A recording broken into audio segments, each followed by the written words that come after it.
Oi pessoal, tudo bem com vocês? Vamos dar continuidade aos nossos estudos sobre as tecnologias aplicadas à educação? Estudamos na unidade 3 sobre a linguagem da mídia e as características da comunicação através dos meios de comunicação, principalmente da televisão. Analisamos a influência destes veículos sobre nós e identificamos algumas estratégias pedagógicas para incluir a televisão e o vídeo nas nossas atividades curriculares. Hoje, falaremos sobre as duas últimas unidades do nosso caderno didático. Antes de iniciar, gostaria de ressaltar mais uma vez a importância da leitura do caderno didático e da participação de vocês no ambiente virtual de aprendizagem. Leiam os textos e participem nos fóruns de discussão. E não se esqueçam de que qualquer dúvida, entre em contato conosco e com os tutores, presencial e à distância. Agora, sejam todos bem-vindos às duas últimas unidades do caderno didático da disciplina Tecnologia Aplicada à Educação. Na quarta unidade, veremos sobre as tecnologias da informação e comunicação, as TICs e suas linguagens, principalmente da internet. E na quinta unidade, apresentaremos o computador como um recurso didático. Então vamos começar? Peço a vocês que peguem papel e caneta ou o seu lápis e façam as anotações que julgarem importantes, ok? A informática, como uma tecnologia de informação e comunicação, tem contribuído para a melhoria da qualidade dos serviços em todas as áreas do conhecimento, proporcionando rapidez e precisão de dados na execução dos seus serviços. Através da internet, os usuários têm acesso às informações do mundo todo em tempo real. Assim sendo, torna-se necessário discutir sobre as características da linguagem das TIC, principalmente da internet, apropriando-se dela e desenvolvendo a habilidade de utilizá-la com efetividade, juntamente com as TIC disponíveis. Assim sendo, os nossos objetivos na unidade 4 é identificar as características da linguagem da e-comunicação, a comunicação pela internet, e refletir sobre seu papel no contexto social modificado pelas tecnologias. De acordo com Quenzer, uma das grandes contribuições das teorias socio-interacionistas é a valorização da interação que existe entre as linguagens, a constituição de conceitos e o desenvolvimento das capacidades cognitivas complexas. Não podemos resumir a alfabetização na leitura e na escrita somente ao texto tradicional e convencional, disponível nos livros e enciclopédias. Temos que ler os diferentes suportes de textos que circulam em nossa sociedade letrada, como propagandas, panfletos, cartas e bilhetes, para alcançarmos outros tipos de textos que têm aparecido com o avanço tecnológico. Entre eles, podemos citar a multimídia, o hipertexto e a hipermídia. Essas novas linguagens são resultados das inúmeras modificações nas formas e possibilidades de utilização, que são reflexos do avanço tecnológico, principalmente da utilização na comunicação das tecnologias da informação e da comunicação. As linguagens das TIC promovem alterações nas atividades linguístico-cognitivas de seus usuários, o que afeta diretamente o processo ensino-aprendizagem dentro e fora da sala de aula. Da mesma forma que a introdução da escrita na sociedade conduziu a uma cultura letrada, a introdução da escrita eletrônica está conduzindo a uma cultura eletrônica. Observem a quantidade de expressões surgidas nos últimos tempos com o prefixo "e", que nos leva a designar esse fenômeno como letramento digital, cujas características merecem ser melhor conhecidas. O termo mídia pode ser utilizado em diferentes contextos e com significados próprios. Podemos nos referir às mídias de armazenamento, CD, DVD, pendrive, as mídias de comunicação, TV, o rádio, o jornal, ou mesmo as mídias de transmissão, fibra ótica, o cabo de rede e ondas de rádio, dentre outras classificações.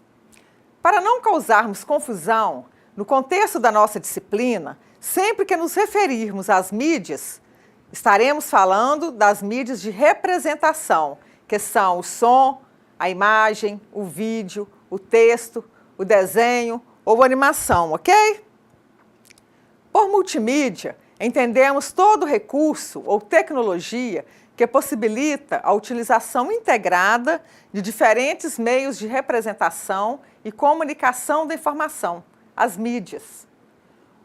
Um produto multimídia combina pelo menos duas diferentes mídias de representação em um mesmo produto ou serviço, como a imagem, o som e a animação, que explora a percepção dos sentidos humanos, em especial a visão e a audição.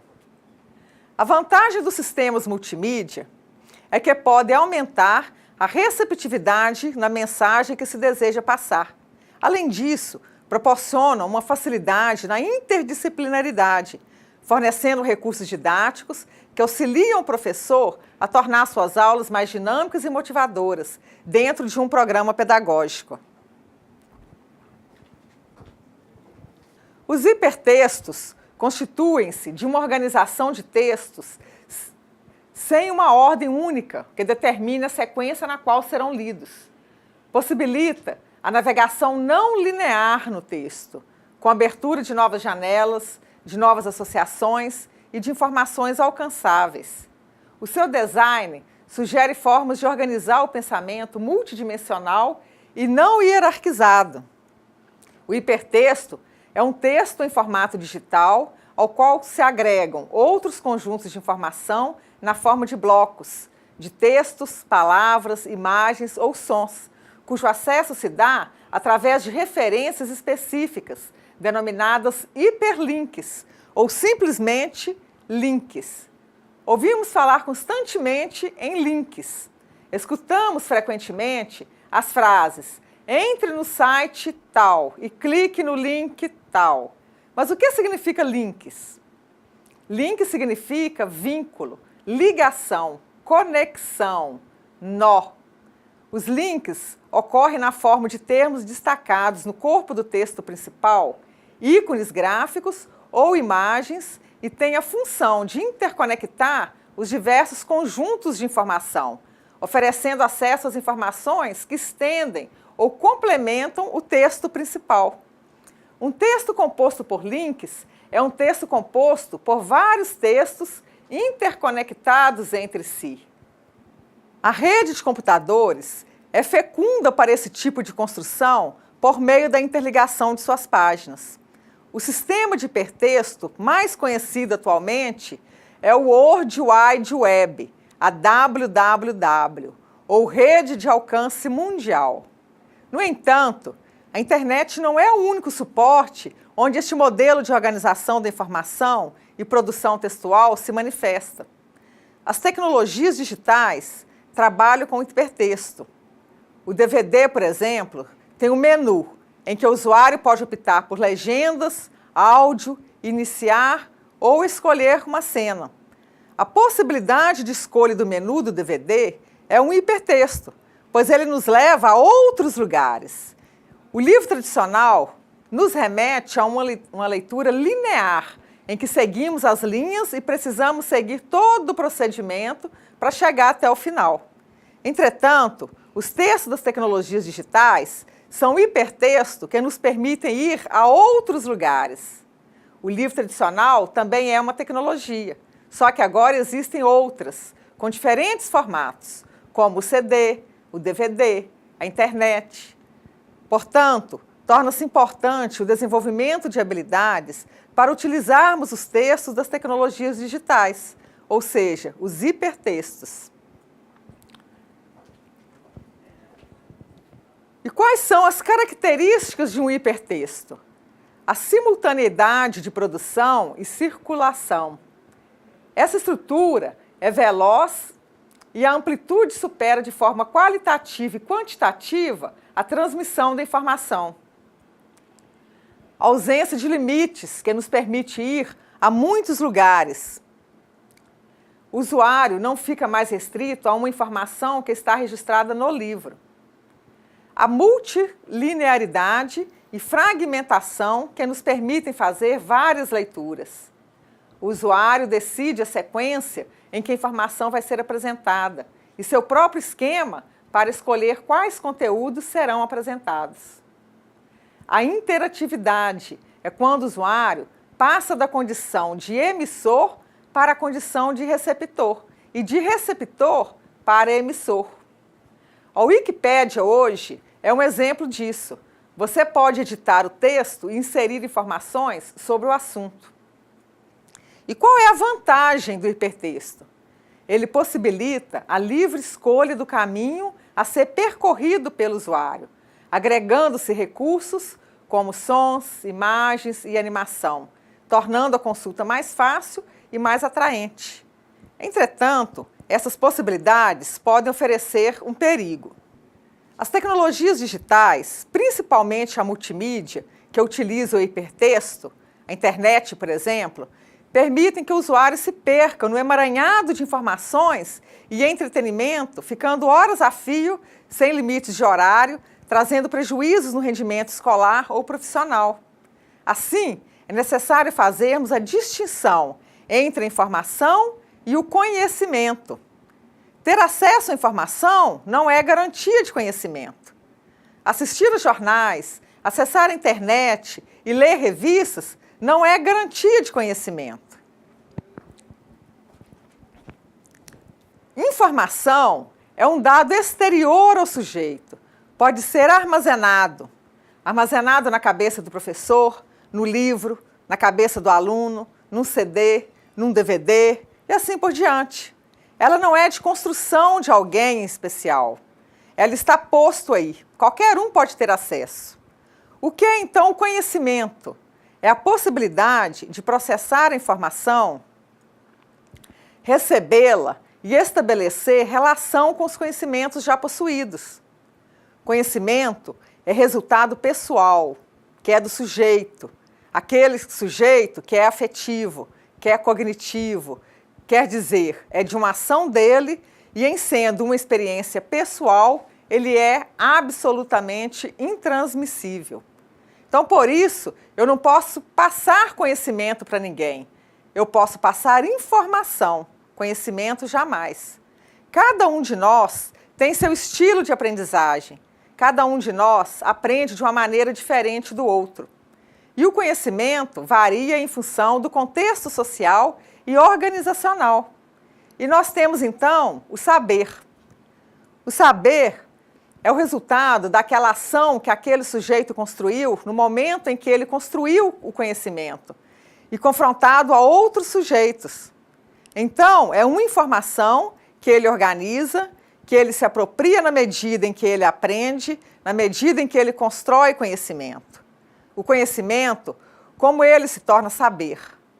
Ele se torna saber, primeiro, quando o sujeito está em atividade. Segundo, quando o sujeito constrói uma relação consigo mesmo e uma relação com os outros. Quer dizer, uma forma de construção com controle, com participação, com a partilha deste saber. Ao navegar de um texto para outro, muitas vezes o usuário tem acesso a diferentes informações, sem, entretanto, processá-las. Uma leitura proveitosa do hipertexto da internet, que nos leva a apropriar a informação e construir o conhecimento, exige um grau de conhecimentos prévios e maior consciência quanto ao buscado, já que seus links nos convidam a ir para outros caminhos. Assim, essa procura pela informação exige conhecimentos de várias ordens e uma capacidade significativa de relacionar e associar fatos, dados e informações.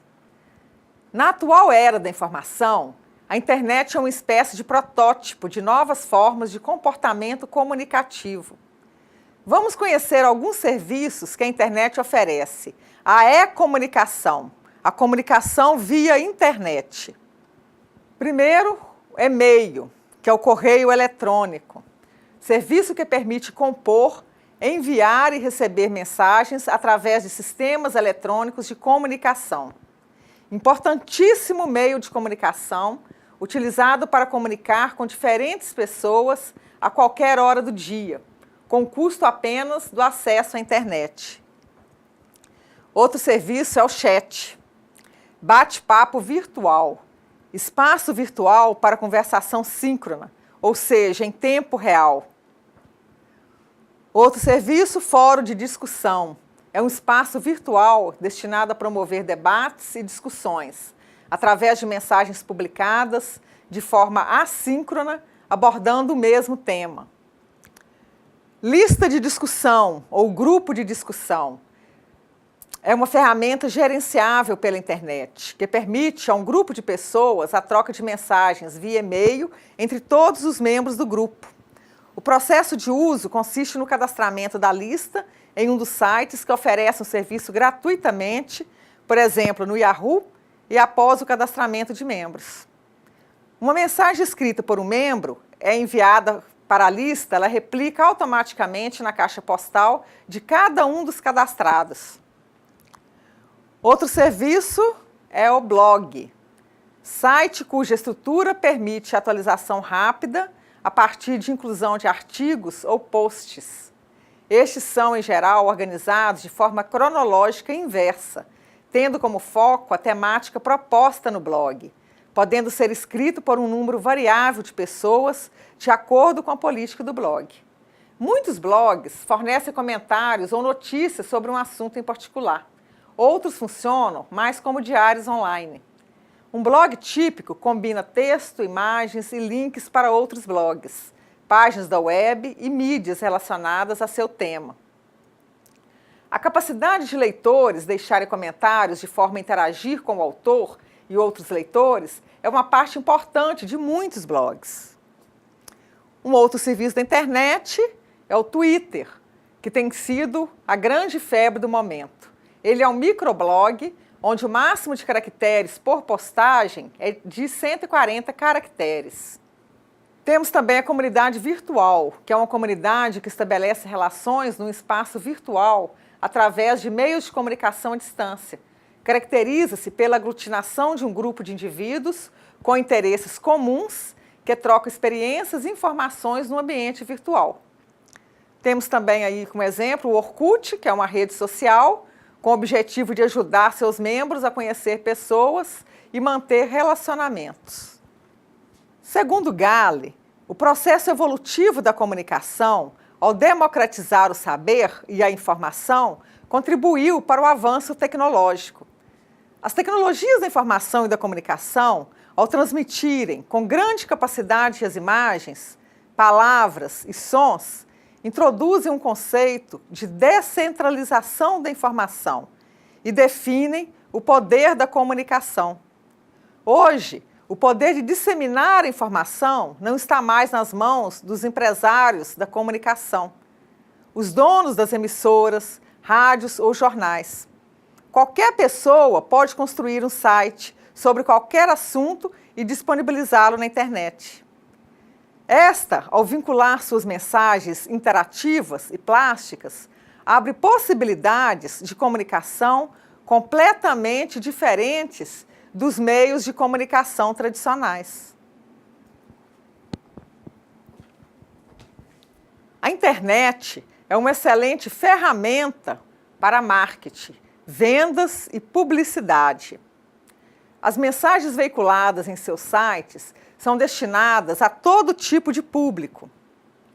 Seus hipertextos, ao combinar imagens, vídeos, linguagem escrita, animações e possibilidade de navegar para outros sites, com simples toque no mouse, não se limitam apenas à comercialização dos produtos e serviços.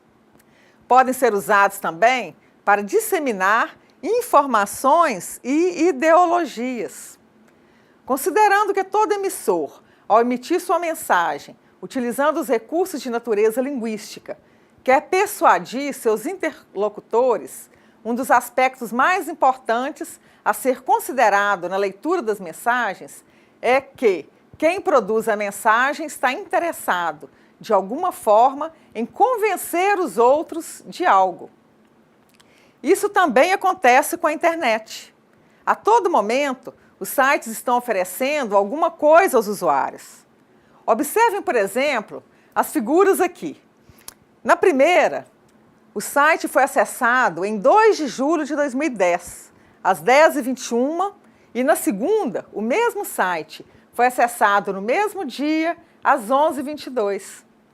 As informações da página principal ficam constantemente mudando, aguçando a curiosidade do usuário a todo momento. Para levar alguém a aceitar uma ideia dada, o emissor organiza a mensagem de forma que o receptor, usuário, a receba como verdadeira. Entretanto, é importante considerar que as mensagens do site da internet são dotadas de um poder persuasivo, que vão desde as cores e imagens até a linguagem utilizada pelo emissor. Antes de avançarmos para a unidade 5 do nosso caderno didático, proponho um pequeno exercício sobre o conteúdo que acabamos de estudar, referente à unidade 4, para que vocês reflitam juntamente com o tutor do polo. Primeira questão, conceitue os conceitos chaves relacionados às tecnologias da informação e comunicação que trabalhamos ao longo desta unidade. Ciberespaço, World Wide Web, multimídia, hipertexto, hiperlink, hipermídia, ícones, tecnologias digitais. Segunda questão, descreva alguns serviços que a internet nos oferece e que caracterizam a e-comunicação, a comunicação via internet. E daqui a pouco nós voltamos. E aí, pessoal, responderam as questões? Bem, vamos às respostas. Na questão 1, os conceitos referentes às TICs que vimos nessa unidade são ciberespaço, espaço virtual composto por cada computador e usuários conectados em uma rede mundial. World Wide Web, o www, rede mundial de computadores, sistema de documentos em hipermídia que são interligados e executados na internet. O que seria então multimídia? É a tecnologia que possibilita a utilização integrada de diferentes meios de representação e comunicação da informação, as mídias, englobando texto, som, imagem e movimento. E o hipertexto? Texto em formato digital, ao qual se agregam outros conjuntos de informação na forma de blocos de textos, palavras, imagens ou sons, cujo acesso se dá através de referências específicas, denominadas hiperlinks. E o que seriam então os hiperlinks? São termos destacados no corpo do texto principal, ícones gráficos ou imagens, com a função de interconectar os diversos conjuntos de informação. E hipermídia? A hipermídia configura-se também pela navegação a partir de imagens. Pode ser considerada a evolução do hipertexto, mas envolvendo sons, imagens e vídeo, ou seja, é um misto entre hipertexto e recursos multimídia. Os ícones em informática significam pequeno símbolo gráfico. E as tecnologias digitais são as tecnologias da informação e comunicação relativas ao computador. Na questão 2, alguns serviços que a internet nos oferece e que caracterizam a e-comunicação são o e-mail, que é o correio eletrônico da internet, permite compor, enviar e receber mensagens através dos sistemas eletrônicos de comunicação. O chat, que é o bate-papo virtual, é o espaço virtual para conversação síncrona. O fórum de discussão é um espaço virtual destinado a promover debates por meio de mensagens publicadas de forma assíncrona sobre um tema. Lista de discussão ou grupo de discussão é uma ferramenta gerenciável pela internet que permite a um grupo de pessoas a troca de mensagens via e-mail entre todos os membros do grupo cadastrados. Blog é um site cuja estrutura permite a atualização rápida a partir da inclusão de artigos ou posts. Twitter é um microblog onde o máximo de caracteres por postagem é de 140 caracteres. Comunidade virtual é uma comunidade que estabelece relações no espaço virtual através dos meios de comunicação à distância. E o Orkut, o Facebook, o Instagram são redes sociais com o objetivo de ajudar seus membros a conhecer pessoas e manter relacionamentos.